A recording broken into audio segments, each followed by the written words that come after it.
I'd like to introduce one of the people that was challenged by one of these vigilante voters. He's the American military's expert on warfare of the future, career military, the man who is protecting us, this great Georgian from Columbus, Georgia, who was assigned to a base in California. And because he was serving his country in California, he was challenged by a vigilante, a guy literally wearing 6 guns. But you might think the guy's a joke, but he's no joke. He's the chairman of the Republican Party of Muskogee County in Georgia. I would like to introduce a true American hero who fought for his vote, who fought for your rights. Retired Major Gamaliel Turner, currently America's expert on warfare of the future, and a voter who almost lost his vote. He fought to get it back, and you should too. This is Greg Palast introducing Gamaliel Turner. Thank you, Major. Thank you, Greg.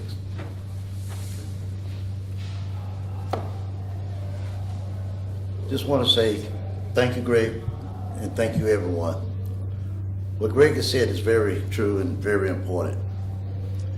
We are at war each and every day, not just in other countries, not just within our nation, but internally and socially with our right to vote. The Constitution gives us the opportunity to have the right to vote. Others are taking that right of ours and stealing it. I know stealing is a major word to use. It's not one that I like to talk to. But what do you call it when someone in the heat of the night goes in and arbitrarily takes something from you? In my particular situation, my opportunity to vote freely in a clean, straight line was taken from me. And how was that done? Simply, I was challenged. Not notified that I was challenged, not given an early warning that I was challenged. It was simple that my absentee ballot was missing. A simple act of not receiving your absentee ballot when you've applied for one. If you don't follow up to the point to where, all the way to the registrar's office to where is my ballot, I'm here to tell you it might not be an accident that you didn't receive it. It might have been done on purpose. In my case, it was not only did I not get my ballot, but I'd also been challenged. And I've been challenged because you could easily, one citizen can challenge another citizen's right to vote or the legitimacy of his residency in that state.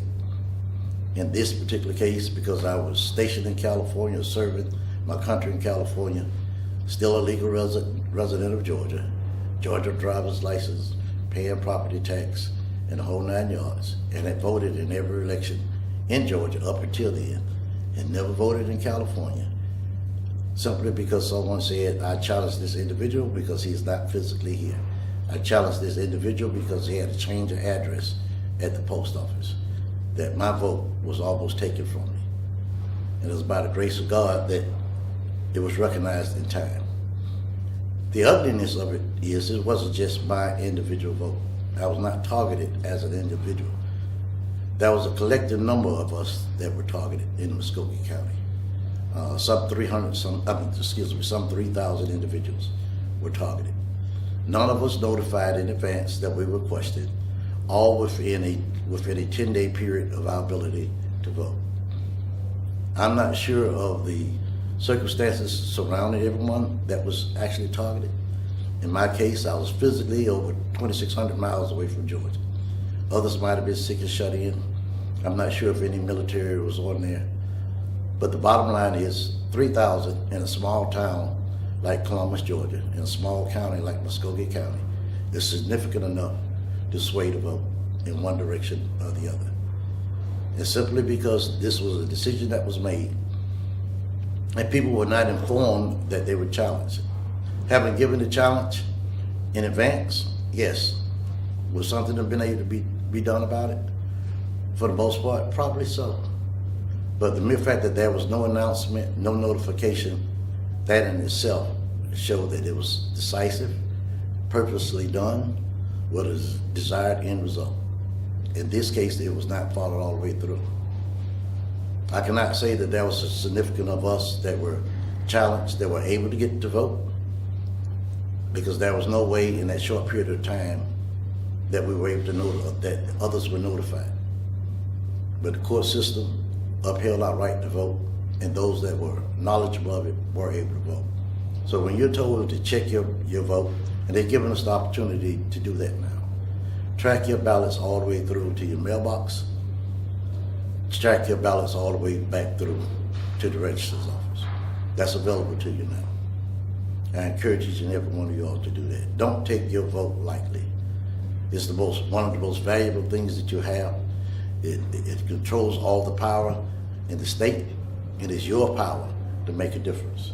I encourage each and every one of you, protect your vote and use it every opportunity. Thank you.